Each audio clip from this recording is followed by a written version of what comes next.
We're coming to the end of this series on verb tenses. This is Lesson 8. In this lesson, we'll be studying the future progressive and future perfect. We'll look at forms and uses. Now, for the future progressive, I don't have an example in the interview that I did with Erik. Do you know why? It's because the other future forms are used more frequently. The future progressive is less common, but I did give you an example when I introduced this lesson. I said we'll be studying the future progressive and future perfect. Let's write that.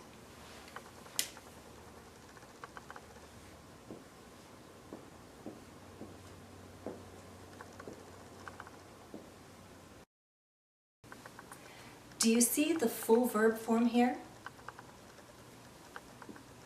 We have a contracted form of will plus be plus a verb with the ing ending, a present participle. This tells us that we have a progressive form, so we know we are expressing an action in progress. It's not complete. Because this is the future progressive, we are stating an action that will be in progress at a certain point in time, in the future. That could be the immediate future or the distant future. In this example, we're talking about the immediate future, this lesson. In this lesson, we'll be studying the future progressive and future perfect. Now, I've already explained that the future progressive is less common. It's not used as frequently as will and be going to. That's one reason why I don't have an example of the future progressive in my interview with Erik. But another reason has to do with the nature of my relationship with Erik. He's a friend. And when we ask questions using the future progressive, it's more polite, a bit more formal. We can make announcements and statements about future events with the future progressive. Let me give you a couple examples.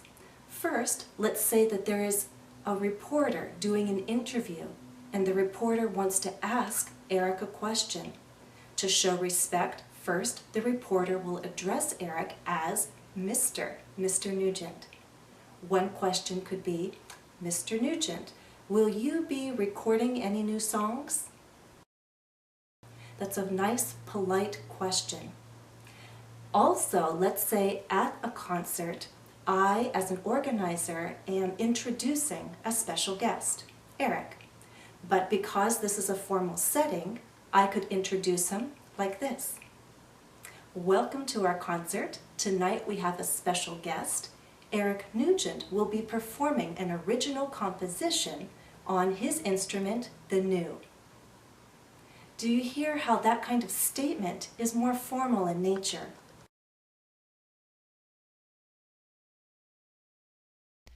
Remember, we use the future progressive for actions in progress at a future point in time.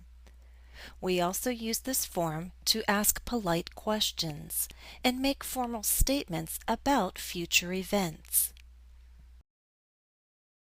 The future progressive uses will be plus a present participle, as in he will be performing. Be going to plus a present participle is also possible, so it's also correct to say he is going to be performing. Contractions, especially in spoken English, are common. It's my feeling, though, that will be plus a present participle is a bit more common for this form, and particularly more common when we make those polite inquiries. Remember that contractions are also common in negative forms. Will not becomes won't, as in he won't be performing this month. Be going to can have two ways to contract. We can say he's not going to be performing, or he isn't going to be performing. In short answers to yes/no questions, remember just to use the first auxiliary verb. Let's look at the examples. Will he be performing this month? Yes, he will. No, he won't. Are you going to be performing? Yes, I am. No, I'm not.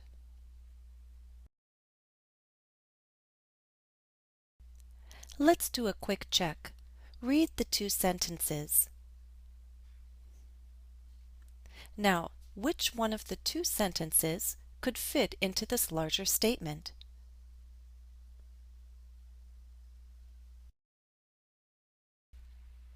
The second sentence. Don't call before 8 because I'll be practicing. Here, the future progressive makes more sense because the speaker names a future point in time, before 8, and at that time an action will be in progress, so the speaker will be busy. As we turn our attention now to the future perfect and future perfect progressive, I'd like to ask you to watch another part of the interview that I did with Erik. This time, pay attention to what he says about his hopes and predictions for the new.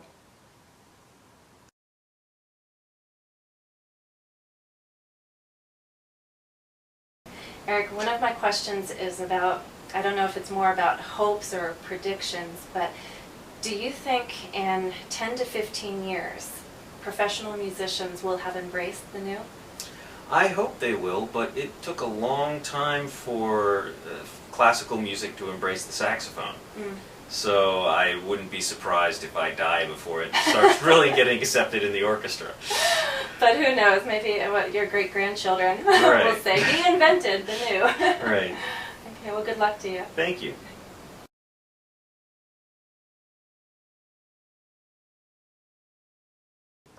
Erik obviously has certain hopes, certain expectations for the new. The question is, are Erik's expectations realistic? What was your impression? I would say his expectations are realistic. When I asked this question, do you think in 10 to 15 years professional musicians will have embraced the new?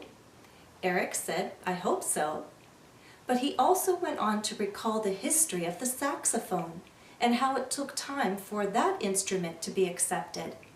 I think that shows a balance between being optimistic and being realistic. Let's give more attention though right now to this question, and in particular, that verb form. What do you see? Will, have, plus a past participle. This is our example of the future perfect. Can you understand why it's being used here? Most often we use the future perfect to refer to an action that will take place or will be finished by a certain point in the future. In this example, I'm naming a future point in 10 to 15 years. And I'm asking Erik, do you think before this time period ends that the professional musicians and their world, will they have embraced the new? Will the act of embracing take place before 10 to 15 years is over? All right, so now you know the future perfect. You know we need will, have, plus a past participle, and that the future perfect refers to an action that will take place before a certain point in time in the future. How does this contrast with a second form that I've written here? It's future perfect progressive. Will, have, been, plus a present participle. That's what makes it progressive. Okay, let me give you examples so that the difference is clear. As you know, this is a series on verb tenses. I began this series last year. We are coming to the end of this series, and I hope that I will finish very soon. In fact, I hope that I will have made the final video in this series by the end of this month. Okay? So the focus is on completing an action before a certain point in time, before the end of this month. So hopefully By the end of this month, I will have made the last video for this series. Let's talk about my video making in general. I began making videos in 2007, around late summer or early fall. Right now, as I stand here, it's winter time. So I'm thinking now of the summer and the fall of this year. Well, by that time, I will have been making videos for language learners for 6 years, right? If I started in 2007, the year now is 2013. By this summer, I will have been making videos for 6 years. We're using the future perfect progressive to express duration. We're looking at how long an action will be taking place. I name a point in time in the future, and I'm looking at an action that's in progress, and I'm calculating the duration. How long will I have been making videos from one point in time to this future point in time?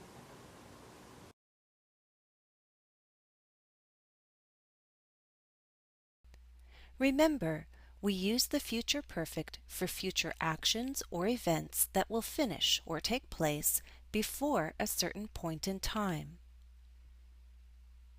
We use the future perfect progressive for expressing how long an event or action will be in progress up to a certain point in time.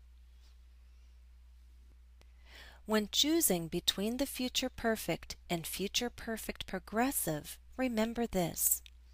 The future perfect progressive expresses the duration of an action that will be in progress up to a future point in time, but we do not normally use non-action verbs in progressive forms. Look at the two examples. He'll have been working on it for 1 year. Work is an action verb. We'll have known each other for 7 years. Know is a non-action verb. In the second sentence, we cannot use a progressive form. We must use the future perfect. And please understand that although we're measuring a duration from one point to a future point, it doesn't mean that the action ends at that future point. The action can continue beyond that future point in time. So, for example, he may continue working and will continue knowing each other.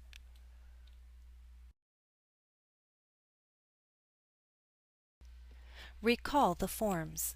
The future perfect uses will have plus a past participle for all subjects, as in, he will have finished by then. The future perfect progressive uses will have been plus a present participle for all subjects. For example, by then I will have been working on this project for 1 year. And of course, contractions are common. Let's look at time expressions used with the future perfect and future perfect progressive. To name that future point in time, we can use by when. For example, by that time he'll have finished. By then he'll have finished. We can use by plus a month, a date, a year, as in by December he'll have finished. We can also create a time clause with by the time.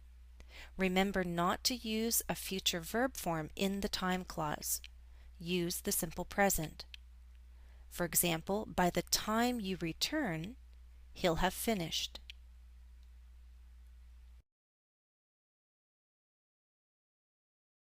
To talk about future duration and answer the question how long, we can use for plus an amount of time.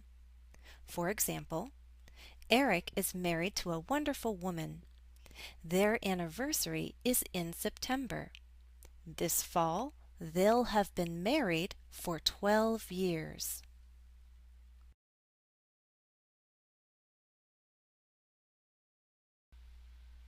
Let's do a quick check. Read the two sentences. Now, which of the two sentences could fit into this larger statement?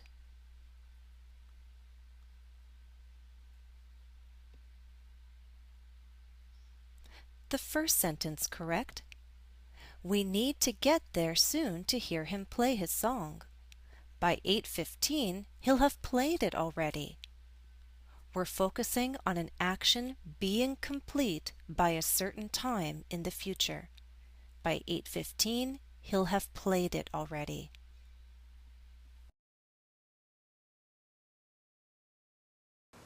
Let's try an exercise to practice all that we've learned. Practice. Choose the best form of the verb to complete the sentence. 1. Read the statement to yourself, and then I'll tell you the answer.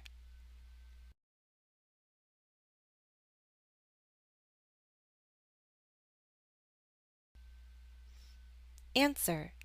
Mr. Nugent, will you be performing tonight? Yes, I'm going to play one song. This is a polite question, a polite inquiry, so the future progressive is appropriate. 2.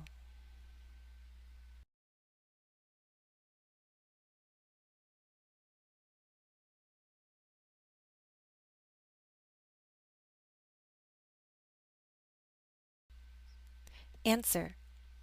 Mr. Nugent, may I interview you right after the concert, around 9? I'm sorry, I'm going to be meeting with some of the other musicians. How about later? Here, Erik is thinking about that future point in time, around 9, and he's explaining that at that time, another action will be in progress. He's going to be meeting with some of the other musicians.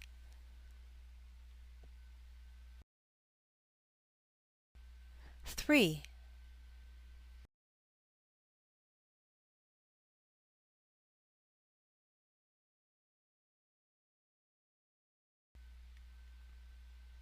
Answer. Mr. Nugent, I heard you started on a second version of the new. How long have you been working on it? Here, the present perfect progressive is the best choice. The person is assuming work has begun and wants to know the duration from that point till now.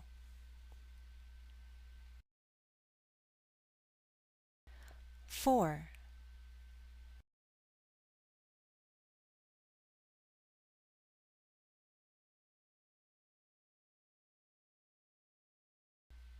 Answer. How long? Well, I began last spring, so by this May it will have been 1 year. We use the future perfect because although we're speaking of duration, the verb be is not used in its progressive form. We're measuring from a past point in time to a future point. It will have been 1 year.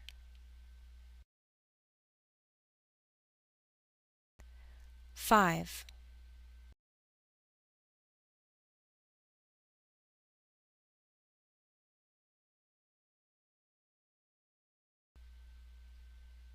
Answer.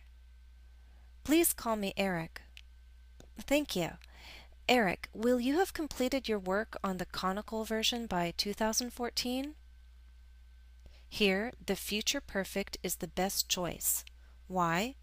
We're looking at the future and naming a point in time and asking about the completion of an action by that point. So, will you have completed your work? Is the best question here. 6.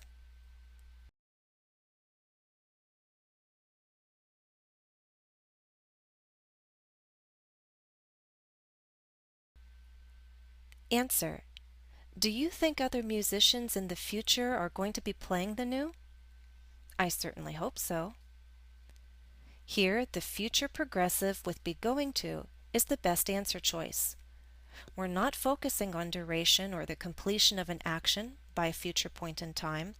We're simply looking to the future and thinking about what will be happening, what could be happening in the future.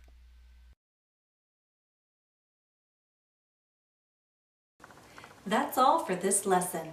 Thank you for watching, and I hope to see you again soon. Happy studies!